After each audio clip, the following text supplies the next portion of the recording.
So hello and welcome guys, my name is Mohsin. जैसा कि मैंने पहले वीडियो में बताया था कि 1 से लेके 100 के बीच के नंबर्स कैसे प्रिंट कर सकते हैं आप रिकर्सन से, जो कि जावा इंटरव्यूज़ में फ्रेशर से बहुत से क्वेश्चन ऐसे पूछे जाते हैं by using recursion and etcetera. तो मैं वो सारे के सारे आपसे डिस्कस करूँगा इस वीडियो सीरीज़ में, जिसका नाम है जावा इंटरव्यू क्वेश्चंस। तो जैसा कि मतलब पहले मुझे 1 टू n नंबर प्रिंट कराने के लिए पहले मुझे सीखना पड़ेगा कि स्टैक में ये फंक्शंस मेथड जो है कैसे कॉल होते हैं। तो उसके लिए मुझे जैसे मैंने ये क्वेश्चन है कि इंक्रीजिंग ऑर्डर में 1 से लेके 5 तक के कैसे नंबर आप प्रिंट करा सकते हैं बाय यूजिंग रिकर्सन। तो पहले इसको समझेंगे, फिर उसके बाद मैं जब आप लोगों को समझाऊंगा कि आप कस्टमाइज जनरल फॉर्म कैसे बना सकते हैं कि एन तक आप मतलब इस नंबर्स को प्रिंट कर सकते हैं जितनी चाहें उतने। तो पहले इतने को समझना पड़ेगा कि ये रिकर्सन जो है स्टैक मेमोरी में कैसे काम करता है पहले, फिर उसके बाद आपको वो समझ में आ जाएगा आराम से। तो ठीक है, तो लेट्स स्टार्ट। मैंने एक मेथड बनाया है public static int, as usual you मान सकते हो, और print increasing int n. Okay, it's taking int n. ये यन जो है वो यूज़र देगा, अब जितने नंबर चाहे उतने प्रिंट करा सकते हो। मान लो कि मुझे 5 ही कराना है, ठीक है, तो मैं यहाँ पे एन की जगह पे 5 दे दूंगा।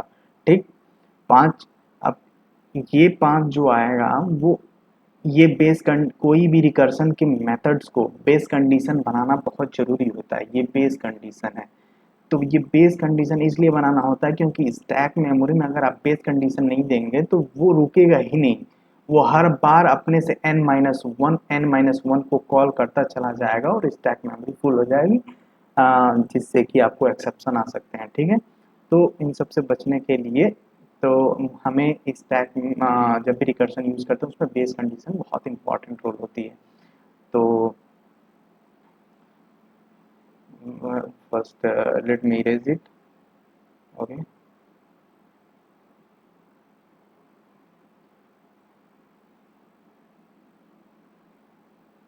सो या तो एन जो यूज़र आएगा वो एन नंबर मान लो 5 डाला, यहाँ पे 5।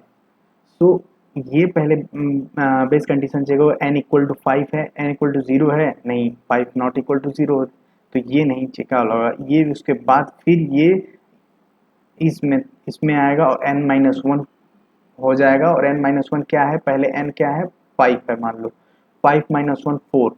अब ये पहले n इक्वल टू 5 था इनपुट में, ठीक है, तो वो पी आई 5 ये कॉल हुआ। ठीक है, ये कॉल हुआ यहाँ। ठीक, पी आई 5। फिर जैसे ही इस वाले पे आया, फिर यहाँ पे क्या हुआ कि n-1 कर दिया इसने, मतलब कि 4 पी आई 4 यहाँ पे n इक्वल टू 4 इनपुट हो गया, पी आई 4 फिर इसको कॉल कर दिया। ठीक है, तो फिर ये स्टैक मेमोरी में आ जाएगा पी आई 4। ठीक, फिर ऐसे करते करते जब ये n-1 हुआ तो पी आई 3 आएगा, फिर पी आई 3 भी यहाँ पे आ जाएगा और स्टैक में चलते चला जाएगा जब तक कि बेस कंडीशन ना रीच कर जाए। सो बेस कंडीशन क्या है कि इफ n इक्वल टू 0, जब भी n इक्वल टू इनपुट जो होगा वो 0 हो जाएगा तो पी आई बेस कंडीशन के ऊपर मतलब फिर यहाँ पे रिटर्न कर देगा, control goes back to the calling statement. Okay, so this method will be executed lastly on pi 0 in base condition. Okay, so या तो जब भी अब इसके बाद हम लोग प्रिंट कंडीशन अगर रखे हैं तो पहले ये पहले ये बार बार कॉल होकर स्टैक मेमोरी में फिल होता चला जाएगा। उसके बाद क्या होगा कि ये प्रिंट स्टेटमेंट हम उसके बाद का रखें। ठीक है, जैसा कि आपको दिख रहा है, तो जैसे ही ये स्टैक मेमोरी से बाहर आएगा, जब प्रोग्राम एग्जीक्यूशन एंड हो जाएगा तो जैसे ही ये बाहर आएगा तो पहले पी आई 0 कॉल होगा। ठीक है, फिर पी आई 1 बाहर निकलेगा, पी आई 1 बाहर निकलेगा तो यहाँ पे n इक्वल टू 1 रहेगा, तो system dot out dot print ln जो होता है SYS, वो क्या करेगा कि 1 प्रिंट कर देगा यहाँ पे कंसोल में। ओके, फिर जैसे ही पी आई 2 बाहर आएगा स्टैक मेमोरी से, फिर उसके बाद यहाँ पे 2 इनपुट की जगह पे आएगा और फिर 2 प्रिंट कर देगा। ठीक है, और फिर उसके बाद 3 जो आएगा, फिर 3 इनपुट की जगह पे आएगा और यहाँ पे 3 प्रिंट कर देगा, ठीक है। और फिर उसके बाद 4, उसके बाद 5, टिल देन जब तक कि स्टैक मेमोरी खाली ना हो जाए। फिर उसके बाद मेन फंक्शन चलेगा, उसकी बॉडी इंड होगी और उसके बाद एग्जीक्यूशन स्टॉप हो जाएगा, ठीक है। तो ये सारी चीज़ें हमें 1 से लेके 5 तक हमें प्रिंट होके मिल जाएंगी। तो ऐसे ही अब यन की वैल्यू अगर हम 100 रख दें तो यहाँ पे क्या होगा, 100 तक ये वैल्यू चलेंगी, ठीक है। तो चलिए देखते हैं इसको, प्रोग्राम को एग्जीक्यूट करा के ऑन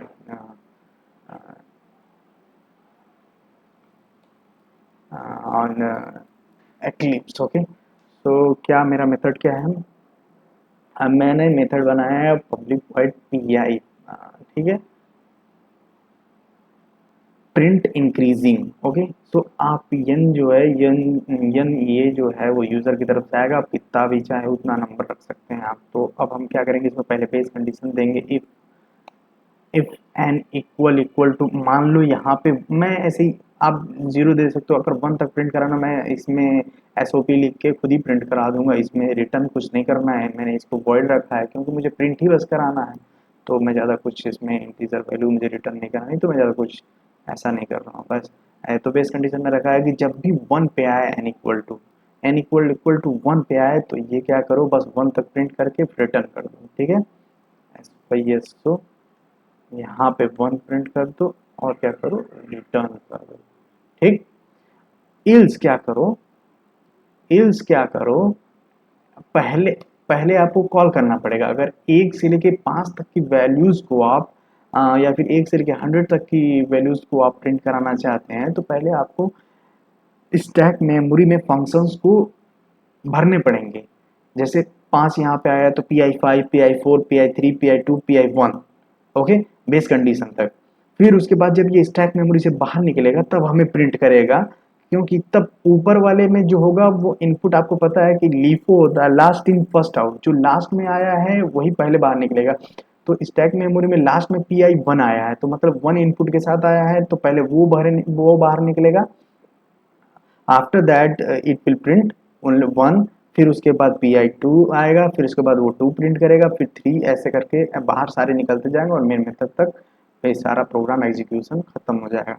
तो ऐसे हम क्या करेंगे, पी इस मेथड को रिकर्सिवली कॉल करेंगे PI n-1 के साथ। ओके, ये क्या करेगा, उसको बार बार एक एक कम करता जाएगा और n-1 को रिकर्सिवली कॉल करता जाएगा। तो फिर उसके बाद हम यहाँ पे n प्रिंट कर देंगे, ठीक है। अब यहाँ पे मेन मेथड बनाते हैं, इसको कॉल करते हैं, देखते हैं। तो मेन मेथड में मान लीजिए PI मुझे प्रिंट कराना है, पहले 5 तक के ही प्रिंट कराते हैं, ठीक है, PI5 तक। देखिए, तो हमारा प्रोग्राम सही तरीके से एग्जीक्यूट हो रहा है। यहाँ पे 1 से लेके 5 तक की वैल्यूज़ जो हैं हमें मिल रही हैं, ठीक है। 1 से लेके 5 तक की वैल्यूज़ हमें मिल रही हैं।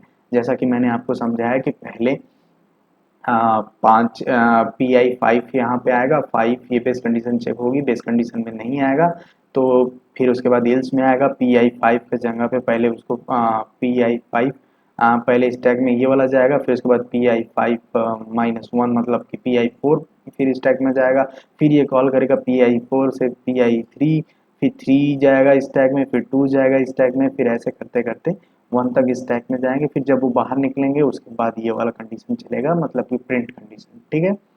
तो 1 से लेके 5 तक हमें लीफो के वजह से मिल जाएंगे, ओके।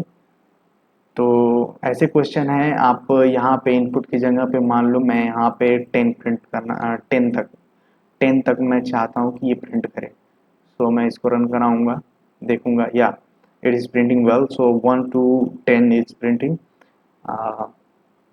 इसी तरह आप जो भी नंबर आप यहाँ पे देना चाहते हैं वो वहाँ तक वो वैल्यूज़ प्रिंट करा के हमें दे देगा।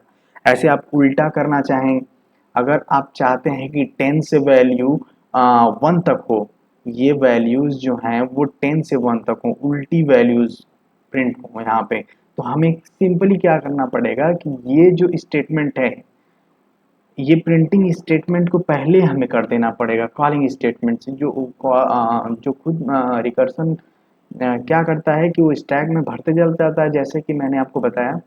तो वो स्टैक में जब आएगा तो पहले वो प्रिंट करके फिर उसके बाद स्टैक में जाएगा, भरेगा ये Pi5 Pi4 पहले प्रिंट करेगा 4, फिर उसके बाद Pi4 स्टैक में चला जाएगा, फिर उसके बाद Pi3 मतलब 3 प्रिंट करेगा, फिर Pi3 चला जाएगा, फिर 2 प्रिंट करेगा, फिर Pi2 चला जाएगा स्टैक में। ऐसे करते करते चले जाएंगे और निकल भी जाएंगे, तो उससे पहले हमें ये प्रिंट करके मिल जाएगा। देखिए 10 to 1 ये हमें ठीक से प्रिंट करके दिख रहा है। तो ऐसे आप कर सकते हैं। अगर आप इसमें एक और कंडीशन बनती है कि पी आई इंक्रीजिंग और पी आई डिक्रीजिंग दोनों एक ही साथ हो। तो उसको कैसे करेंगे कि मान लीजिए ये पहले डिक्रीजिंग ऑर्डर हो, फिर उसके बाद इंक्रीजिंग ऑर्डर हो, तो हमें क्या करना पड़ेगा उसके लिए ये करना पड़ेगा कि हमें एक बार स्टैक को फिल करते समय जो भी पहले इनपुट्स आए उनको प्रिंट कर दो। स्टैक को फिल करने से पहले एक स्टैक को फिल निकलने के बाद स्टैक में से जब भी पी आई फंक्शंस जो है निकलेंगे तो फिर उसके बाद ये प्रिंटिंग स्टेटमेंट चलेगा। तो ऐसे करके ये पहले 10 to 1 प्रिंट करेगा, फिर जब निकलेंगे तो ये 1 to 10 प्रिंट करेगा, ये कॉलिंग स्टेटमेंट। तो देखते हैं या 10 टू ये 1 तक प्रिंट हुआ, फिर यहाँ से 1 to 10 तक ये भी प्रिंट हो गया। ओके, सो ये ठीक चलता है ऐसे। So thank you for watching this video and please share and subscribe my YouTube channel. Okay.